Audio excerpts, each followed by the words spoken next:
Hello friends, welcome back to my channel. ಇವತ್ತು ನಾನು ಮಸಾಲೆ ಅಕ್ಕಿ ರೊಟ್ಟಿ ಹೇಗೆ ಮಾಡ್ಕೊಳ್ಳೋದಂತ ತೋರಿಸ್ತಾ ಇದ್ದೀನಿ, ಬನ್ನಿ. ನಾನು ಇಲ್ಲಿ ಅರ್ಧ ಕೆಜಿ ಅಷ್ಟು ಅಕ್ಕಿ ಹಿಟ್ಟನ್ನ ತಗೊಂಡಿದ್ದೀನಿ. ಅರ್ಧ ಟೀ ಸ್ಪೂನ್ ಅಷ್ಟು ಜೀರಿಗೆನ ಹಾಕ್ಕೊಂಡಿದ್ದೀನಿ.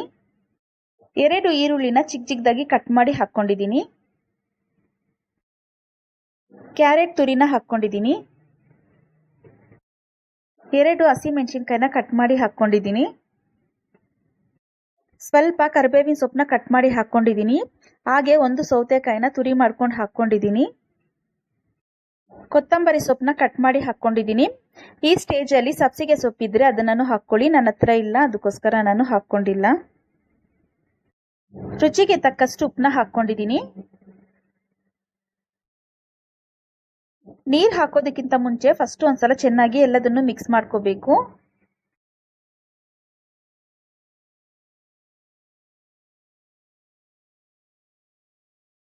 ನೋಡಿ, ಎಲ್ಲದನ್ನು ಚೆನ್ನಾಗಿ ಮಿಕ್ಸ್ ಮಾಡ್ಕೊಂಡಿದ್ದೀನಿ.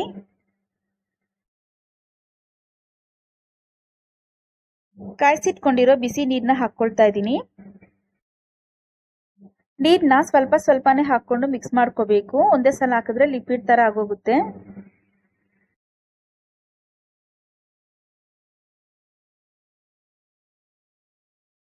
ಇನ್ನು ಸ್ವಲ್ಪ ನೀರನ್ನ ಸೇರಿಸ್ಕೊಂಡು ಮಿಕ್ಸ್ ಮಾಡ್ಕೊಳ್ತಾ ಇದ್ದೀನಿ. ನೋಡಿ, ಇದು ಕರೆಕ್ಟ್ ಆದ ಕನ್ಸಿಸ್ಟೆನ್ಸಿ. ತುಂಬಾ ನೀರಾಗಿ ಮಾಡ್ಕೊಂಡ್ರೆ ರೊಟ್ಟಿ ತಟ್ಟೋದಕ್ಕಾಗೋದಿಲ್ಲ. ಅಕ್ಕಿ ರೊಟ್ಟಿ ಮಾಡ್ಕೊಳ್ಳೋದಕ್ಕೆ ಹಿಟ್ಟು ರೆಡಿಯಾಗಿದೆ. ಒಂದು ಪ್ಲೇಟ್ ಮೇಲೆ ಕವರ್ ಹಾಕೊಂಡು ಎಣ್ಣೆನ ಅಪ್ಲೈ ಮಾಡ್ಕೊಳ್ತಾ ಇದ್ದೀನಿ ರೊಟ್ಟಿ ತಟ್ಕೊಳ್ಳೋದಕ್ಕೆ.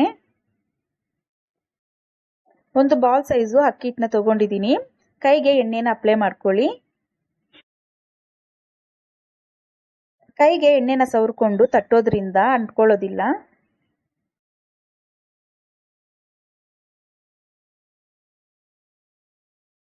ಆದಷ್ಟು ತೆಳುವಾಗಿ ತಟ್ಕೊಳ್ತಾ ಇದ್ದೀನಿ ರೊಟ್ಟಿನ.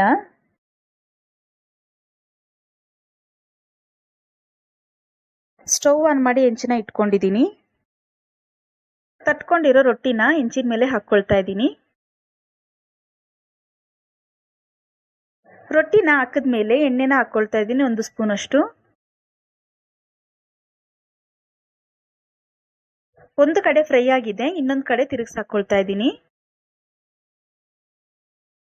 ಇನ್ನು ಸ್ವಲ್ಪ ಎಣ್ಣೆನ ಅಪ್ಲೈ ಮಾಡ್ಕೊಳ್ತಾ ಇದ್ದೀನಿ.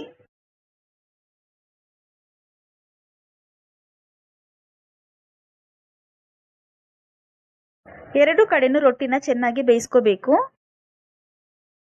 2 ಕಡೆನೂ ರೊಟ್ಟಿ ಚೆನ್ನಾಗಿ ಫ್ರೈ ಆಗಿದೆ. ಈಗ ಮಸಾಲ ಅಕ್ಕಿ ರೊಟ್ಟಿ ರೆಡಿ ಆಗಿದೆ.